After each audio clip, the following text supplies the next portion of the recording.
With St. Patrick's Day right around the corner, we thought we would talk about some Irish fairy tales, or more specifically, the fairies that live inside the fairy tales. Just a fair warning though, these fairies aren't quite as happy and helpful as our beloved tooth fairy or Tinkerbell.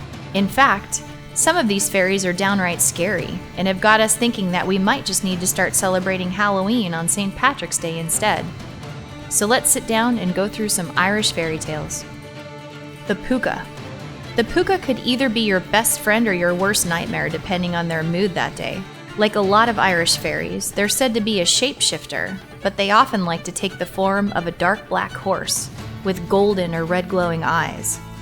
If you find yourself lost and a horse like this offers you a ride, you should probably politely decline. Pookas love to trick humans into wild rides with the sole purpose of terrifying the rider. Then they dump them off exactly where they picked them up with nothing but a new terrible experience and a long walk home. During these wild nights, they also love to cause a little domestic chaos as well, breaking down fences and ruining crops while they're at it. There are all kinds of tales recounting not-so-great encounters with Pookas. Stories like this one passed down from 1813.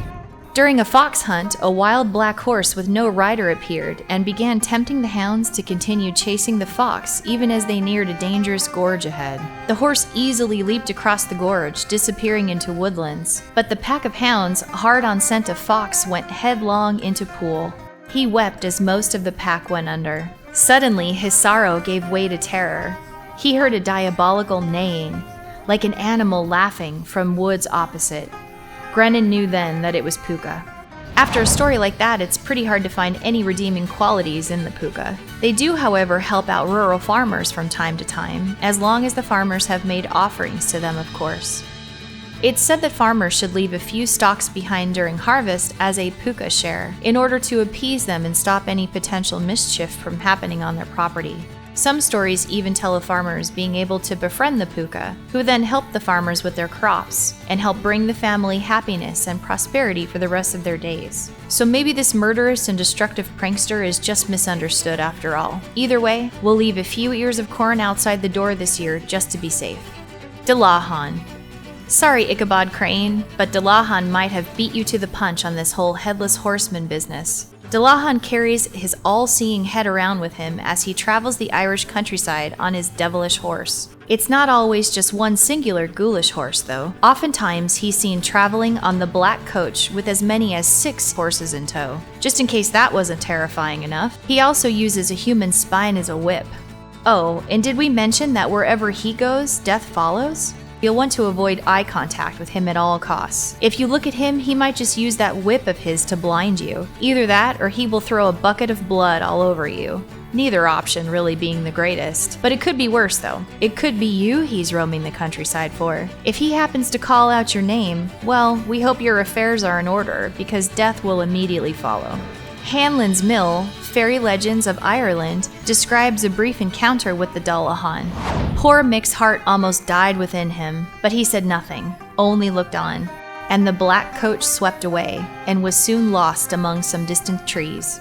Next morning, early, he was standing at the roadside when he saw Dan Madden coming on to Master's best horse down the hill, Dan wiping the tears from his eye with the sleeve of his coat. Who'd have thought that the first thing I'd see this morning was the mistress, standing at my bedside and bidding me get up and ride off like fire for Dr. Johnson.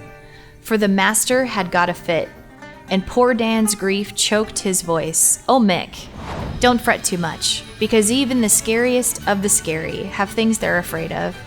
As it turns out, Dullahan is terrified of gold, even in small amounts, which is great news for all of us penny pinchers. All you need to do is throw some on the ground and he is coming for you to scare him off your trail. Needless to say, we may need to befriend some leprechauns to get our hands on some extra gold to stay prepared. Banshees. Why have just one bringer of death when you can have 2? Banshees are another infamous fairy from Ireland that death happens to be pretty close friends with. Unlike that last guy though, Banshees are simply warning of an upcoming death rather than bringing it along with them. In the tale, How Thomas Connolly Met the Banshee, this type of fairy is described as pale as a corpse, and the 2 eyes sewn with thread from the terrible power of crying they had to do. as blue as two forget-me-nots, and as cold as the moon in a bog hole of a frosty night, and a dead and alive look in them that sent a cold shiver through the marrow of my bones. The banshee is often described this way, a woman dressed in white clothing that is usually blood-stained, with an incredibly pale complexion and all white hair. Legend says that if you hear the ear-piercing cry of a banshee, you or a relative will die within 24 hours. So unlike that Dullahan guy, at least the banshee gives you a little bit of time for some final goodbyes to your loved ones. Changelings. As if raising a child isn't hard enough, some fairies like to go ahead and throw changelings into the mix. Fairies are often envious of human children and like to swap out their own fairy children for their human counterparts. Fairy children aren't the typical bundles of joy that we're all used to. No, these guys are only ever happy when bad things happen in the household. The changeling will screech and yell and take all happiness away from its unknowingly adoptive family. Some tales say one of the only ways to get your real child back are through extreme methods. A tale passed on by Thomas Keatley in 1850 tells the story of two travelers who happened upon a child in the wilderness. They brought the child back to his home, only to find the mother and a changeling in the home already there. In a rather risky and potentially cruel test, they lit the straw underneath the child on fire to get rid of the changeling, who fled before being burned. To end the matter at once, the lads produced the real child healthy and hearty, and they forthwith proceeded to dispose of their new charge. For this purpose, they got an old creel to put him in and some straw to light under it. Seeing the serious turn matters were likely to take, he resolved not to await the trial, but flew up the smoke hole. And when at the top, he cried out that things would have gone very differently with them had it not been for the arrival of their guests. You don't need to jump straight into homemade witch trials, though. Others have said that loving and caring for the changeling enough to see it become happy and healthy will make their fairy parents jealous and swap them back for your own happy and healthy child. So put down the torches and pick up the changeling, and you'll likely have your baby back in no time. Grogoch. We promise not all fairies are so bad, though. In fact, the Grogoch actually sounds like they may be a dream come true. These fairies are said to possess the power of invisibility and will only finally reveal themselves to you once they know you are trustworthy. Once they do, it's time to kick up your feet and let them take over some of your household chores.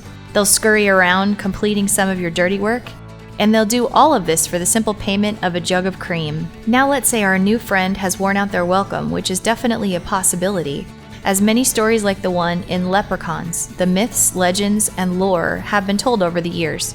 In spite of their stupidity, the Grogochs were extremely good-hearted and eager to do good turns. Indeed, they were so eager to please that they invariably became pests about the house. They would run about, often invisibly, trying to do small chores for the woman of the house, and would usually end up creating more mess than they cleared. Well, if this is the case, all you have to do is invite over your local priest, bishop, or anyone who is part of the church. Your new friend turned nuisance will tuck tail and run away as they are terrified of the clergy. Even if they quickly wear out their welcome, they'd still be welcome guests compared to the other fairies we've mentioned. After learning more about all of these fairies, I think it's safe to say we'll try our best to steer clear of them for now, and try and stick to the fairy godmothers we've grown accustomed to. If you have another favorite Irish legend, let us know down in the comments below. Have a happy St. Patrick's Day, and don't forget to carry around some spare gold just in case Dullahan wants to make a quick visit to your neighborhood this year.